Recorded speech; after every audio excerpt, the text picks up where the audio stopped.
The holiday season is upon us, and I've been trying to freshen up my online store, and the popularity of my 1950s ray gun panels, well, it's given me a new idea. So I thought I would show you guys my general thought process for developing a product for selling online.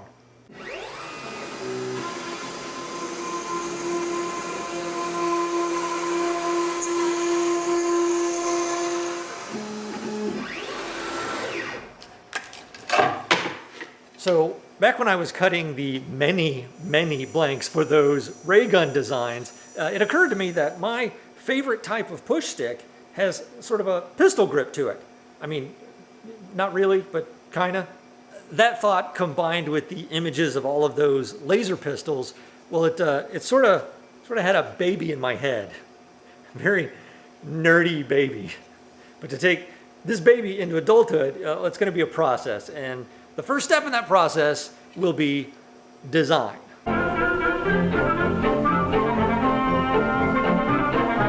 So I've started by just taking one of the most popular designs in the set. I put it on a pretty basic base here. It's got a notch right here. This is what you use to push the material through the saw.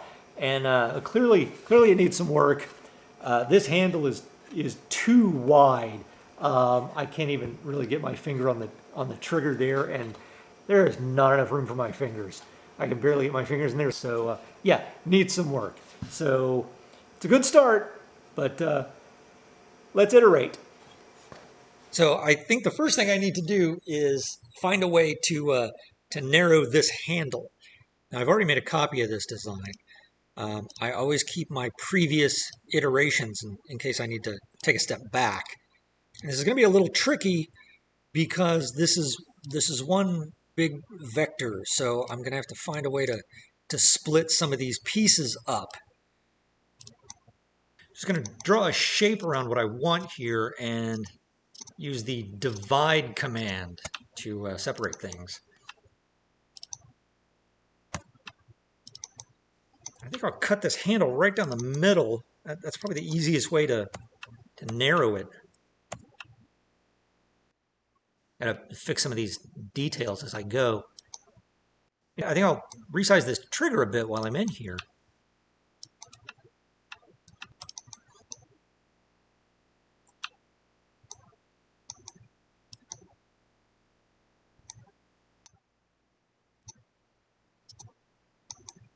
And I think that looks pretty good. All right, iteration number 2.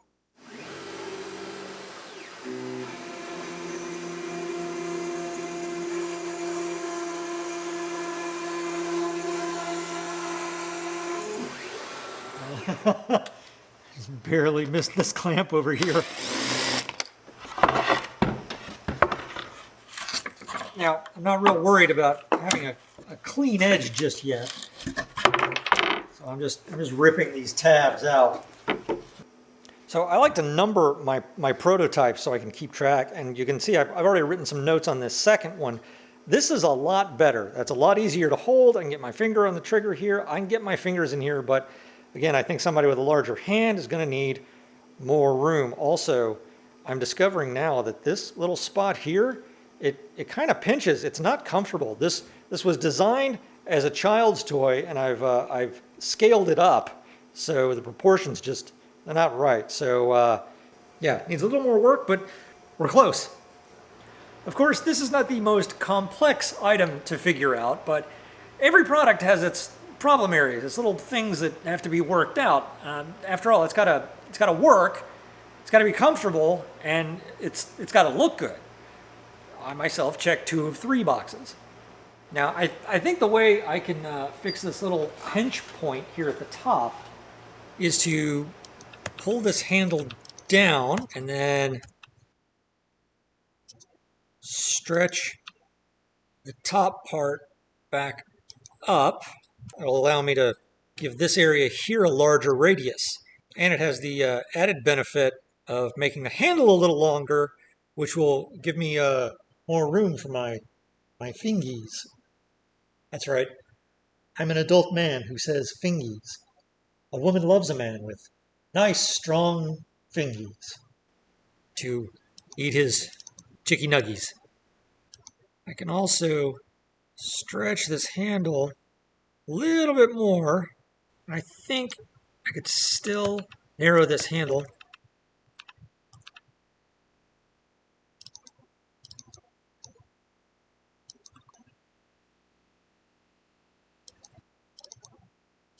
Yeah, that should make quite a difference.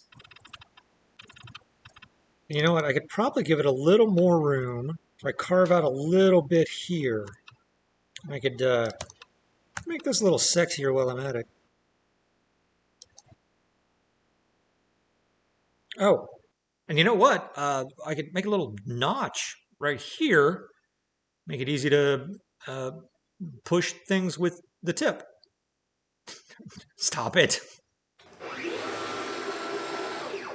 By the way, you may have noticed I'm using Illustrator for my designs, which is it's what I'm comfortable with. But it's easy enough to export an SVG from there to import into Inventable's easel software, which comes with the X-CARVE Pro, which is what I'm using here. And I have found this machine to be invaluable in fast prototyping.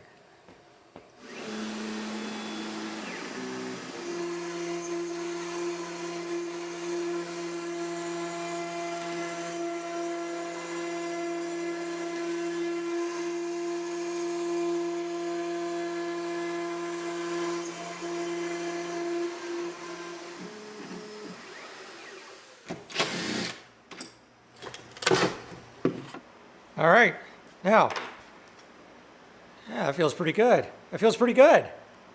Okay, I think we're ready to move on to the next step, testing. This ray gun wasn't too difficult to adapt, didn't take too many iterations. That's supposed to be a 3, by the way. And if you didn't catch my video on the laser etched panels that I did with these are actually based off of patent illustrations from the 1950s for space toys. This eventually became the Space Police Atomic Jet Cap Gun. Not the best name. This one, which I did off camera, is the Pyrotomic Disintegrator. Much catchier. This one I think is the most popular design in the set, but it took twice as many iterations to get right. The important thing is, though, do they work?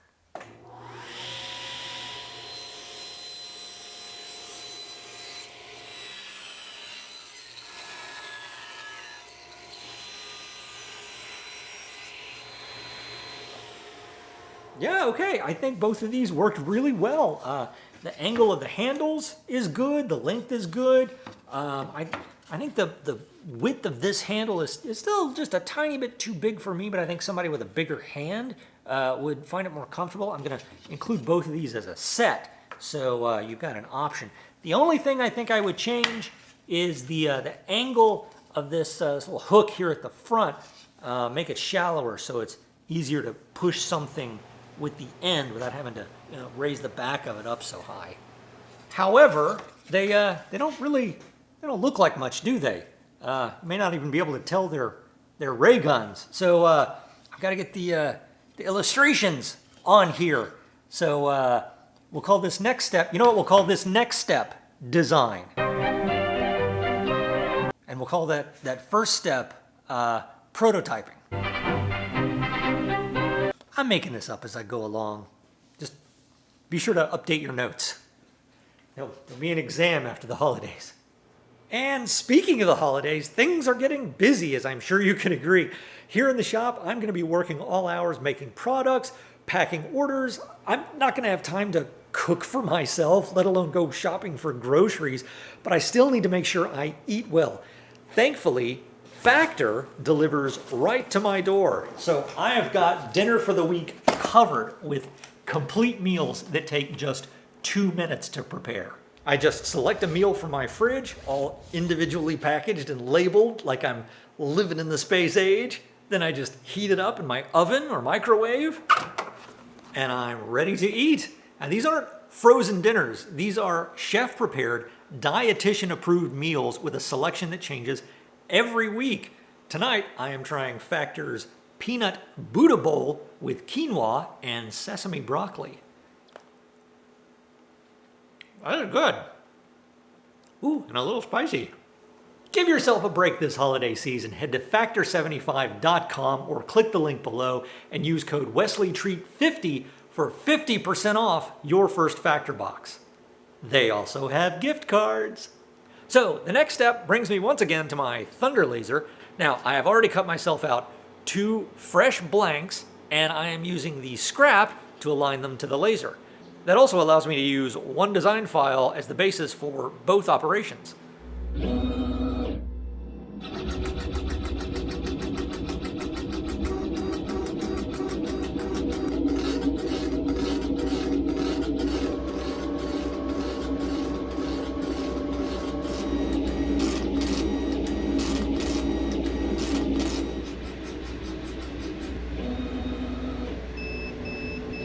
All right, well, as you can see, my registration was just a little bit off, but I think it kind of gives it that vintage dime store look, having it just a little misaligned.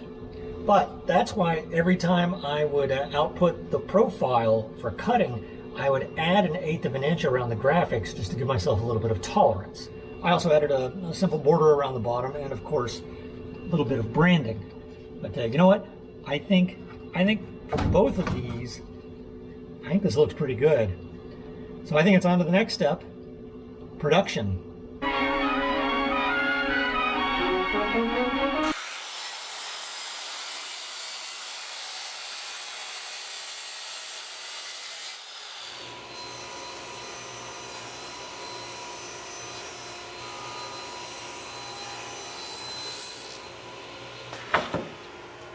So far, I've been using what's called a down cut bit. The flutes are oriented in such a way that it pushes material downward. That gives me a nice clean edge along the top.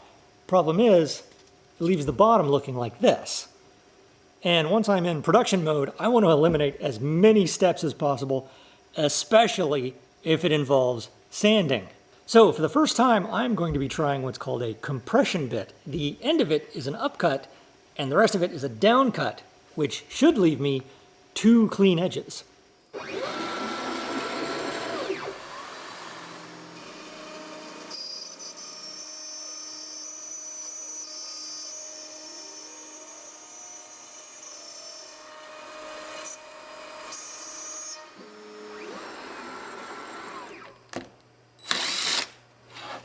Oh, yes. That is going to work really well. I got these guys off Amazon, by the way. I'll put a link in the description.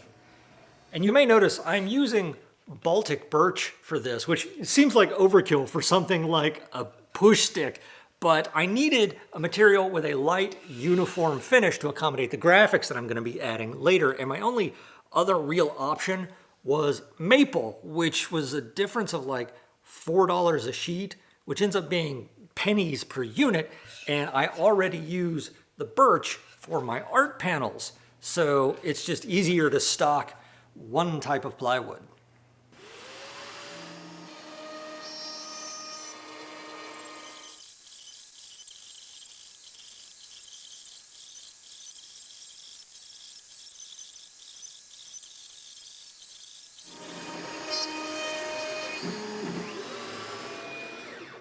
I could do a whole 4x4 sheet of these at one time, but I just find it easier to handle cutting it down first.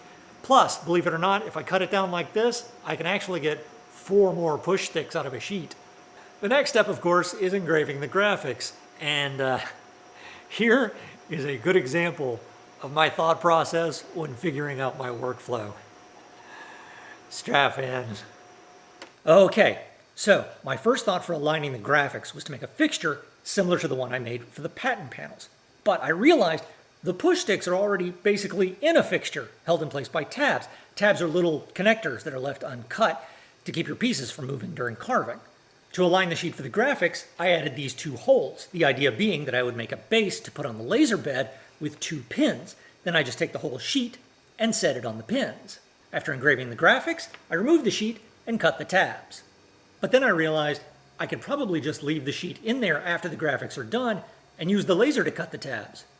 Save me the trouble. However, the laser will be focused on the top of the sheet for engraving. You have to focus the laser where you want to laser, and the tabs are going to be on the bottom. So I made a test piece to see if I could still make it work, and after experimenting with all the different settings, I realized I just could not cut the tabs, at least not without a lot of charring. And that's just bad quality control. But my brain told me you could flip the router file, cut the push sticks from the back, then flip it back over for the laser cutter. That way the tabs are on the top. And that actually worked. Problem solved. So the whole process would be align the bed with the pins on the laser cutter, route the profiles backwards, vacuum out all the sawdust stuck in the cuts so the laser doesn't start a fire, flip the sheet, set it on the alignment pins, engrave the graphics, laser cut the tabs, and then sand off the little nubs left by the tabs. Which is too many steps. So, last night, after pouring myself a drink, putting on some music, and giving it a nice long think, I decided to try something that I had seen other people do, but hadn't had the confidence to try myself. Eliminate the tabs. You see, one of the reasons you use tabs is so that your pieces don't shift during cutting, catch on the bit, and murder you. Or worse, break the machine. But the way this compression bit compacts the sawdust into the curves, it might just be enough to hold the pieces in place. Then I can just pop the pieces out. But does it work? Well, I just tried it and it does. And that one change eliminates the alignment pins, the backwards cutting, the sawdust sucking, the flipping, the tab cutting, and the sanding. This process right here, the problem solving, this is what gets my dopamine flowing. This is my porn. Oh, and how am I handling the graphics alignment? I made a fixture, like I did with the patent panels.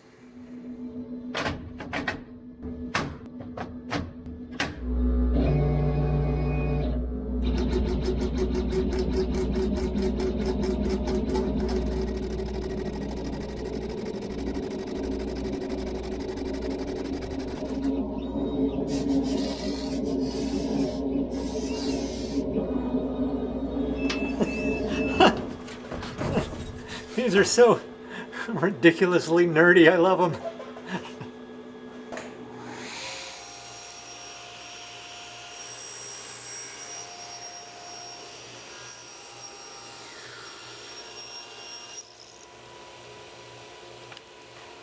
These are available now over on my website, as well as the original art panels and as stocking stuffers. This year I am making a full set of mini ray magnets. Please get your orders in early. The link is down in the video description.